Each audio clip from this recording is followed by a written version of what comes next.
The wind howled through the narrow streets of Brooklyn, carrying with it the bite of December cold that seeped through even the thickest coats. Snow had been falling since dawn, covering the sidewalks in a thick white blanket that muffled the sounds of the city. Inside a brownstone building on the corner of Fifth Avenue and President Street, Vincent Moretti sat in his leather chair, nursing a glass of whiskey while reviewing financial ledgers spread across his mahogany desk. The room smelled of cigar smoke and old wood, the kind of scent that spoke of power and secrets kept for decades. Vincent was not a man who startled easily. At 42, he had survived 3 attempts on his life, orchestrated the downfall of rival families, and built an empire that stretched from the docks of Red Hook to the penthouses of Manhattan. His reputation preceded him: cold, calculating, ruthless.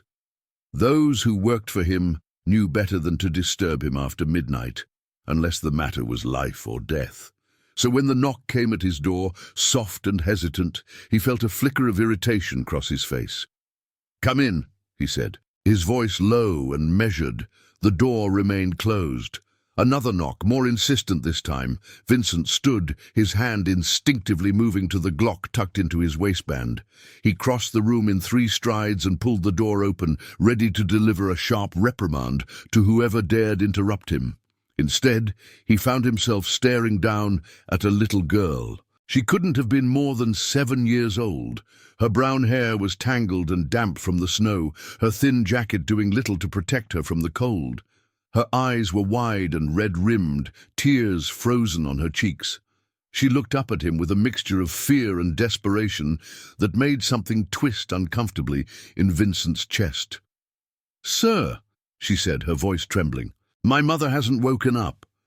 Vincent felt the blood drain from his face. The words hit him like a physical blow, dragging him back to a memory he had spent years trying to bury. He had been 8 years old when he found his own mother collapsed on the kitchen floor, an empty bottle of pills beside her. He had shaken her, begged her to wake up, screamed for help until his voice gave out. By the time the ambulance arrived, it was too late. That moment had shaped everything he became: the walls he built, the distance he kept, the iron control he maintained over every aspect of his life.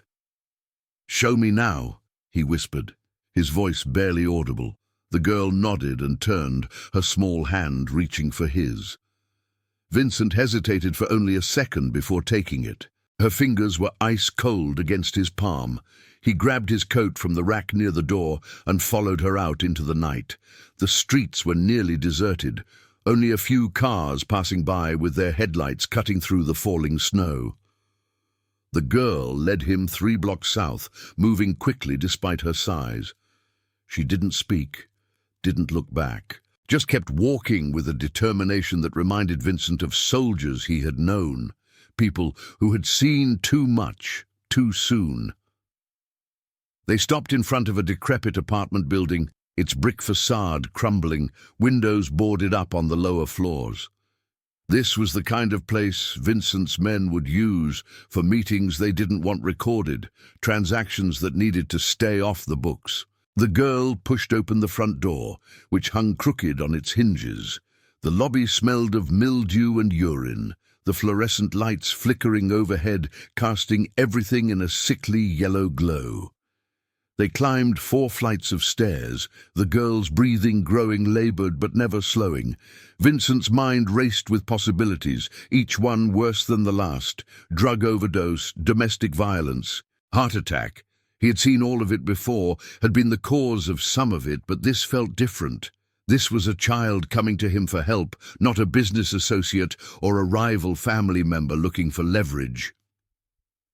The girl stopped at apartment 4C and pulled a key from her pocket.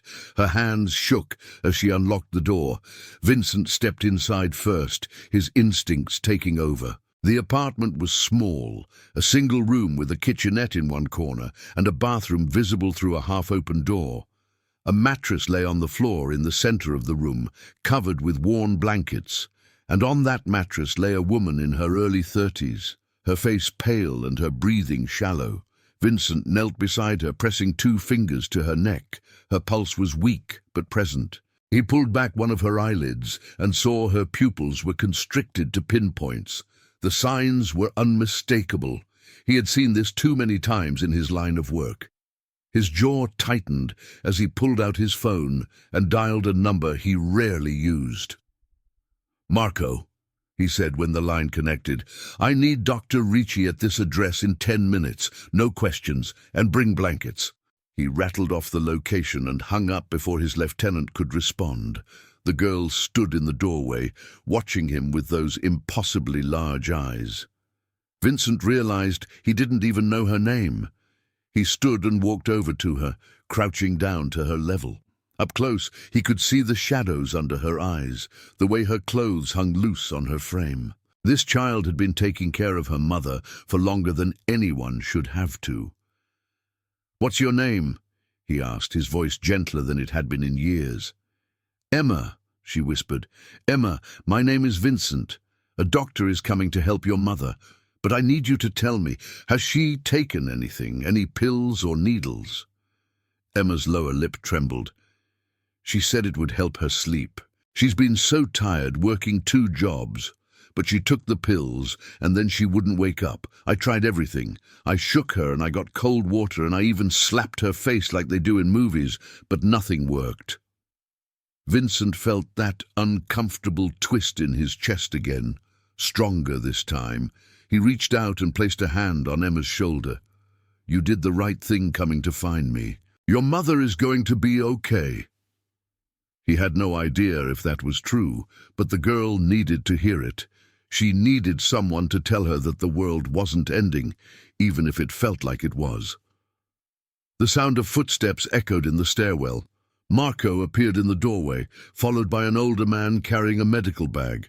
Dr. Ricci had been patching up Vincent's men for over a decade, asking no questions and keeping no records. He took one look at the woman on the mattress and immediately went to work, checking her vitals and pulling supplies from his bag. "How long has she been like this?" the doctor asked, not looking up. "I don't know," Emma said quietly. "I came home from school and she was already asleep. That was around 3 o'clock. "Doctor," Ricci glanced at his watch. It was nearly 1 in the morning, 10 hours. Vincent watched as the doctor prepared an injection, his movements quick and efficient. He administered the shot and then began setting up an IV line. Minutes ticked by in tense silence. Vincent found himself holding his breath, waiting for some sign that the woman would respond. Then, slowly, her breathing began to deepen. Her eyelids fluttered. Dr. Ricci nodded, satisfied. "She'll be confused when she wakes up, but she should make a full recovery. She's lucky the girl found help when she did. Another few hours and we'd be having a very different conversation." Emma let out a sob of relief and rushed to her mother's side, taking her hand. Vincent stood and gestured for Marco and the doctor to follow him into the hallway. Once the door was closed behind them, he turned to his lieutenant. "I want to know everything about them," Vincent said quietly. "Who they are, where they came from, why they're living in a place like this. And I want to know who sold her whatever she took." Marco raised an eyebrow but nodded. He knew better than to question Vincent's orders. "I'll have the information by morning. And get them moved to a better apartment. Something safe, warm. Make sure it's furnished and stocked with food. Send someone to watch the building, but keep them at a distance. I don't want the girl frightened." "Boss, are you sure?" "Do it," Vincent cut him off. His tone left no room for argument. Marco nodded again and headed down the stairs with Dr. Ricci, leaving Vincent alone in the hallway. He stood there for a long moment, staring at the peeling wallpaper and the water stains on the ceiling. He thought about the girl's face when she knocked on his door, the way her voice broke when she said those words. He thought about his own mother, about the helplessness he had felt as a child, about all the ways that single moment had defined his life. Vincent Moretti had built his empire on the principle that emotions were weakness, that attachment was liability. But standing in that grimy hallway at 1 in the morning, He felt the first crack in the armor he had spent decades constructing. He pushed open the door to the apartment and stepped back inside. Emma was still sitting beside her mother, holding her hand. The woman's eyes were open now, unfocused but aware. She looked at Vincent with confusion and fear. "Who are you?" she managed to whisper. "A friend," Vincent said, surprising himself with the answer. "Your daughter came to me for help. Dr. Ricci has stabilized you, but you need to rest." The woman's eyes filled with tears. "Emma, baby, I'm so sorry. I didn't mean to. I just wanted the pain to stop for a little while." "I know, Mom," Emma said, her voice small. "It's okay. You're okay now." Vincent watched the exchange, his expression unreadable. He had orchestrated countless operations, negotiated deals worth millions, eliminated threats with cold precision. But this, a frightened child and her desperate mother, had thrown him completely off balance. He told himself it was a momentary lapse, that by morning he would regain his usual detachment. Yet somewhere deep inside, he knew that the knock on his door tonight had changed something fundamental. "Get some rest," he told them both. "In the morning we'll talk about getting you both somewhere better." He left before either of them could respond, pulling the door closed behind him. The walk back to his brownstone felt longer than it should have, the snow falling heavier now, covering his tracks as fast as he made them. Vincent let himself into his home and poured another glass of whiskey, downing it in one swallow. He stood at the window looking out at the white-covered streets, and allowed himself to wonder, just for a moment, what his life might have been like if someone had helped his mother all those years ago. If someone had answered the door when he knocked, desperate and terrified, looking for a miracle in a world that dealt mostly in tragedies. The thought didn't last long. Vincent Moretti was not a man given to sentimentality, but as he finally climbed the stairs to his bedroom, he found himself making a decision that would set in motion a chain of events he couldn't yet foresee. He would help the girl and her mother, not because it was good for business or strategic thinking, but because 34 years ago he had been that child, and no one had been there to help him. Vincent woke at dawn out of habit, not necessity. The sky outside his window was still dark, streaked with the last remnants of the snowstorm. He dressed in silence, choosing a charcoal suit and black overcoat, the uniform of a man who commanded respect without needing to demand it. His mind replayed the previous night's events as he descended the stairs to his office, where Marco waited with a manila folder.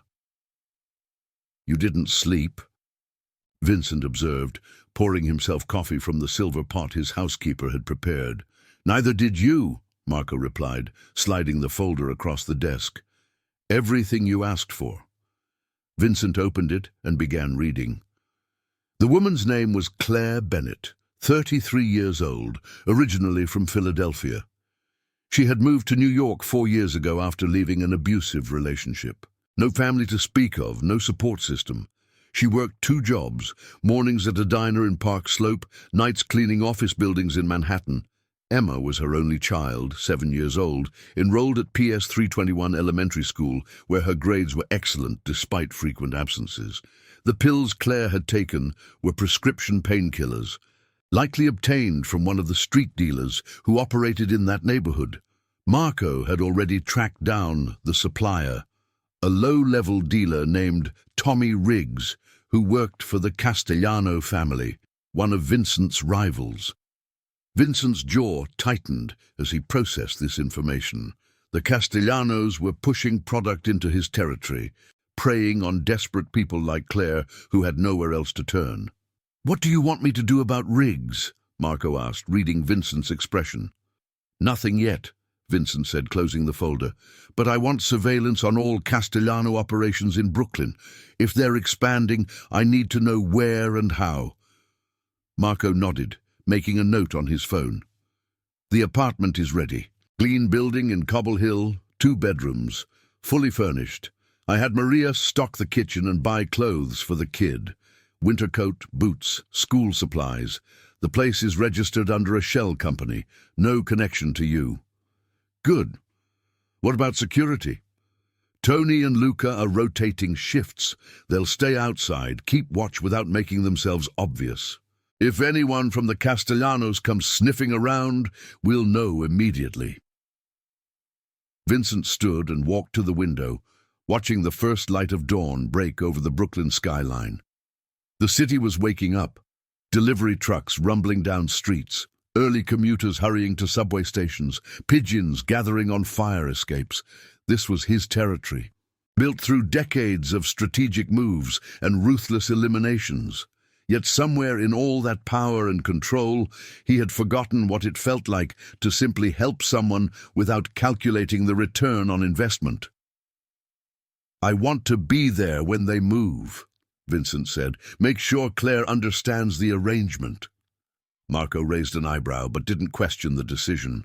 "I'll drive you over at 9. Dr. Ricci says she should be stable enough to travel by then." The apartment on 4th Street looked different in daylight, even more rundown than Vincent remembered. Paint peeled from the walls in long strips, exposing water-damaged plaster beneath. The stairs creaked ominously under his weight as he climbed to the 4th floor, Marco following silently behind him. Vincent knocked on the door of 4C, and after a moment it opened to reveal Emma.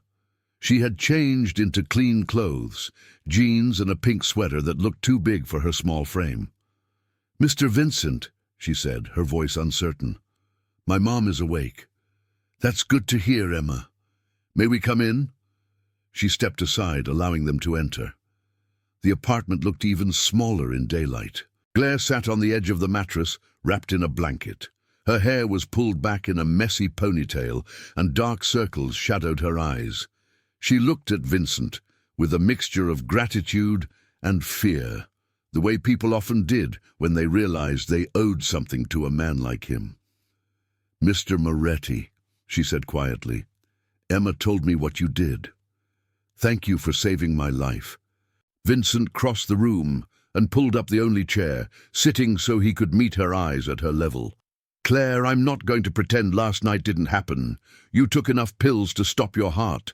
If your daughter hadn't found me, we wouldn't be having this conversation." Claire's eyes filled with tears. "I didn't mean to. I was just so tired. The pain in my back, the bills piling up, working 16-hour days and still not having enough to keep us warm. I just wanted one night where I didn't hurt, where I could sleep without worrying.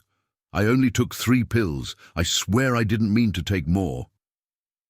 "The pills you took were laced," Vincent said, his voice firm but not unkind. "Street dealers mix them with other substances to stretch their supply. You could have died from 3 pills as easily as from 10. Claire covered her face with her hands, her shoulders shaking with silent sobs. Emma moved to her mother's side, wrapping her small arms around her. Vincent felt that uncomfortable tightness in his chest again, the one that reminded him too much of his own childhood, of watching his mother struggle and fail. "I have a proposal," Vincent continued. "I've arranged for you and Emma to move to a better apartment. 2 bedrooms, safe building, heat that actually works. The rent is covered for the next year, no strings attached." Claire looked up, her tear-stained face reflecting disbelief. "Why would you do that? You don't even know us." "Let's just say I understand what it's like to need help and not have anywhere to turn," Vincent said. He pulled a business card from his pocket and handed it to her. "This is the address. Marco will drive you there today. Everything you need is already set up. Furniture, food, clothes for Emma. There's also contact information for a clinic that provides medical care, no questions asked. They can help you with the pain management issues without resorting to street dealers." Claire stared at the card as if it might disappear if she looked away. "I don't understand. Men like you don't just help people for nothing. What do you want from me?" Vincent stood, adjusting his coat. "I want you to take care of your daughter. I want you to use the resources I'm providing to get yourself healthy. And I want you to stay away from anyone connected to the Castellano family. That includes dealers, associates, anyone who might bring trouble to your door. The Castellanos. Claire's face paled. I don't know anything about crime families. I just bought pills from some guy on the corner because I couldn't afford a real doctor. That guy works for people who would gladly watch you overdose if it meant making a profit, Vincent said, his voice hardening. You're under my protection now. That means no one touches you or Emma without answering to me. But it also means you follow my rules. No drugs, no contact with anyone from that life. Understood? Claire nodded slowly, still clutching the card. I understand, and thank you. I don't know how I'll ever repay you. Just take care of your daughter, Vincent repeated. That's payment enough. He turned to leave, but Emma's voice stopped him. Mr. Vincent, will we see you again? Vincent looked down at the little girl, at the hope shining in her eyes, and felt something shift inside him.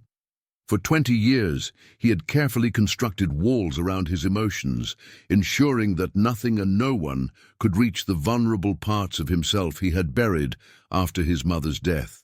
But this child, with her innocent question and trusting gaze, had somehow found a crack in those defenses. Maybe, he said, softer than he intended. Focus on settling into your new home. Start fresh.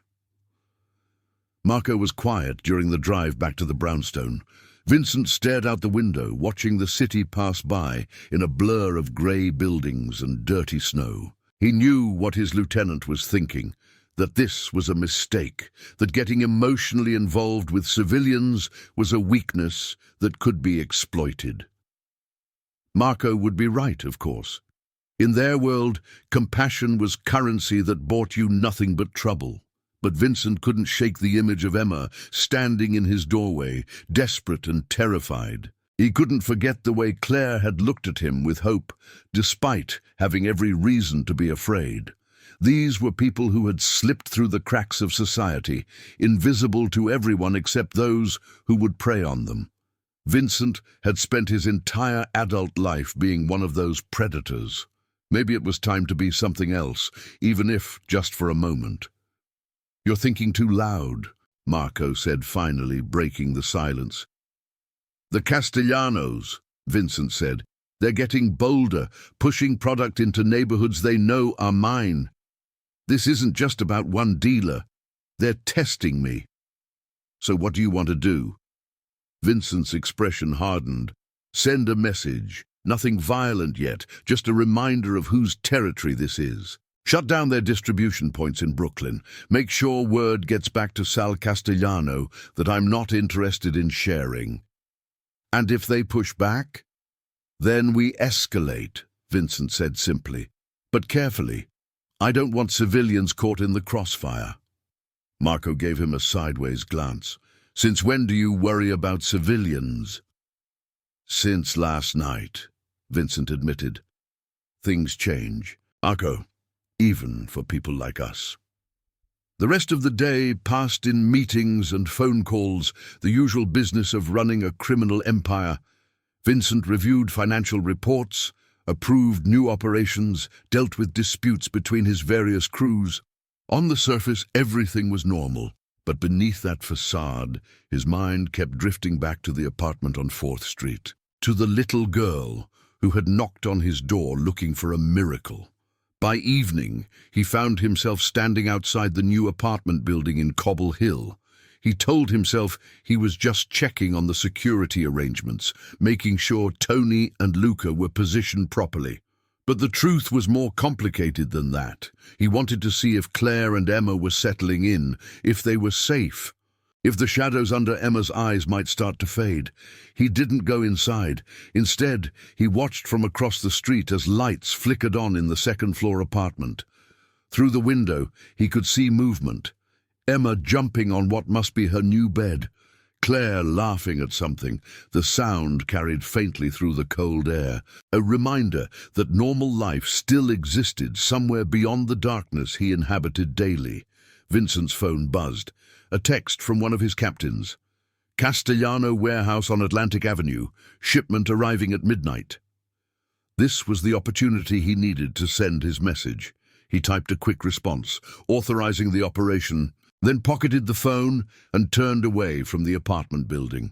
As he walked back to where Marco waited with the car, Vincent allowed himself one last glance over his shoulder. The lights in the apartment were still on, a warm glow against the cold December night. For the first time in 20 years, Vincent Moretti felt something that wasn't calculation or strategy. He felt responsible, not for territory or money or power, but for two people who had stumbled into his world by accident and somehow managed to remind him that he was still human underneath all the armor. It was a dangerous feeling. But as he slid into the back seat and Marco pulled away from the curb, Vincent found he didn't want to let it go. Not yet. Maybe not ever. "To the warehouse," he told Marco. "Let's remind the Castellanos who runs Brooklyn." The car disappeared into the night, leaving behind only tire tracks in the fresh snow and the faint echo of laughter from a window 2 stories up.